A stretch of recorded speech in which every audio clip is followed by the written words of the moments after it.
आज आपण पुळूज येथे नैसर्गिक शेती शाळा घेतोय, त्यामध्ये सर्व महिलांना आपण दशपर्णी अर्क कसा बनवायचा त्याबद्दल सविस्तर माहिती सांगत आहोत.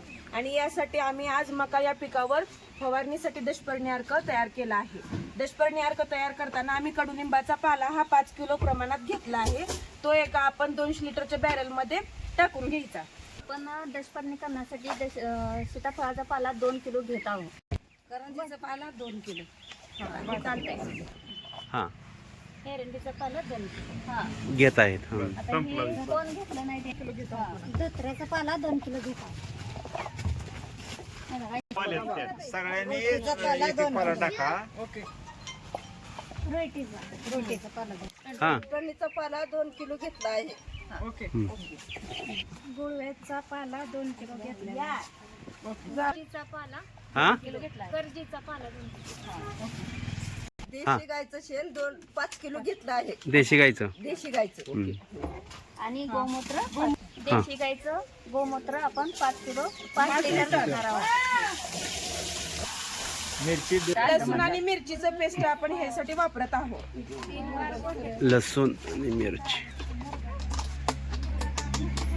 उभा करू की सर्व हे मॅडम आपण म्हणून ढवळून आणि 40 दिवसापर्यंत ठेवायचं. याच्यामध्ये जे सर्व 10 प्रकारचा पाला आपण टाकलाय. नंतर लसूण, मिरची, गोमूत्र, शेणी जे टाकलंय ह्याच्यानंतर जो दशपर्णी अर्क जो आहे ना तो बरोबर 30 ते 40 दिवसांनी तयार होत आहे. तयार झाल्यानंतर हे वापरायचं कसं तर वस्त्रगाळ करून घ्यायचं, म्हणजे कापड ठेवून गाळून घ्यायचं. यातला सगळा तो आता शेतामध्ये पसरून द्या आणि सगळं हे गाळून घ्या. गाळून घेतल्यानंतर आपण वापरायचं किती 1 लिटरला 2.5 मिली फक्त वापरायचं. 1 लिटरला 2.5 मिली म्हणजे डॉक्टर पाशी बारकी सिरीज असते का तेवढं 1 लिटरसाठी वापरायचं. मग त्याच्यानुसार तुम्हाला पाणी किती लागणार आहे त्याला गुणून 2.5 मिली करायचं. तेवढ्यानुसार तुमचं मिलीलिटर वापरून तुम्ही त्याचं ते कुठल्याही पिकासाठी वापरू शकता.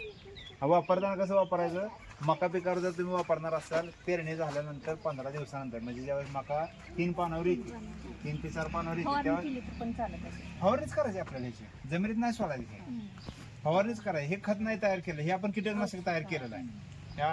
जे आपल्यावर किडी जे येतात आपल्या आळीवर नाही, किडी जे येतात ना, किडी आल्याच्या नंतर पहिल्यांदा किडी येतात. किडी आल्याच्या नंतर किडींचं ते अंडी घालतात. अंडी घातल्यानंतर मग त्यांना आळी तयार होते.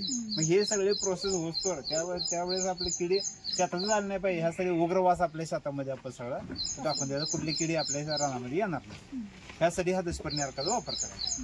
मग फवारणी कधी करायची, समजा आपण पेरणी केल्यानंतर 3 आठवड्यानंतर 3 ते 4 पानावर आली ना करायची. सोमवार ते समजा ह्या सोमवारी आपण फवारणी केली असेल तर त्याच्या पुढच्या सोमवारी लिंबोळी अर्काची फवारणी करायची.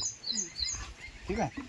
पहिल्या सोमवारी दशपर्णी अर्काची फवारणी केली, दुसऱ्या सोमवारी लिंबोळी अर्काची फवारणी करायची, तिसऱ्या सोमवारी परत दशपर्णी अर्काची फवारणी करायची आणि चौथ्या सोमवारी लिंबोळी अर्काची फवारणी करायची. अशा 4 फवारण्या केल्या आणि चिकट सापळे आपल्या शेतामध्ये लावले आणि कामगंध सापळे आपल्या शेतामध्ये लावले तर कुठल्याही प्रकारच्या किडी, कुठल्याही प्रकारचे रोग तुमच्या शेतामध्ये येणार नाहीत. तुम्हाला कुठलंही रासायनिक औषध फवारायची गरज पडत नाही. रासायनिक औषध फवारल्यानंतर आपण कुठलं ते कोराजन वगैरे वापरले. कोराजन वगैरे वापरलं ना तर ते म्हणजे आता ते नाव घेणं चुकीचं आहे.